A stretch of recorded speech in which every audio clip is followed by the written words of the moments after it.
2100 द्यायचं तेही राहिलं। आमच्या सोयाबीनला भाव नाही, तुरीला भाव नाही, कापसाला भाव नाही, शेतकरी उद्ध्वस्त होत आहे, आत्महत्या करत आहे।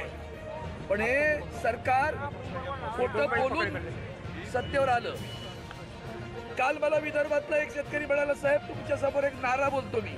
म्हटलं काय नारा आहे तुझा? वारे माझ्या विदर्भाच्या पोरा, वारे माझ्या विदर्भाच्या पोरा, सातबारा कोरा तुझा खोटारे नारा, सातबारा कोरा तुझा खोटारे नारा। हा आता विदर्भातला शेतकरी बोलतोय। इतके खोटी बोलणारी माणसं आज सत्तेवर आहेत आणि म्हणून हा आक्रोश आहे। हा ट्रॅक्टर मोर्चा म्हणजे शेतकऱ्यांचा आक्रोश आहे। पश्चिम विदर्भातल्या सर्व जिल्ह्यात आज मोर्चा निघालेला आहे।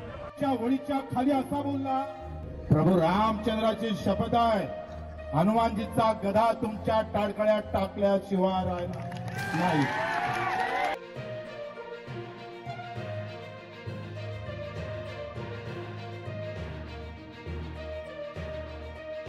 नितीन भाऊ 3 जिल्ह्याचे संपर्क प्रमुख आहेत आणि आता शिवसेनेच्या डोक्यात शेतकऱ्याचा विषय आहेच, पण नितीन भाऊ असल्यामुळे तो अधिक ताकदीनं शिवसेनेत गेला याचा आनंद आहे।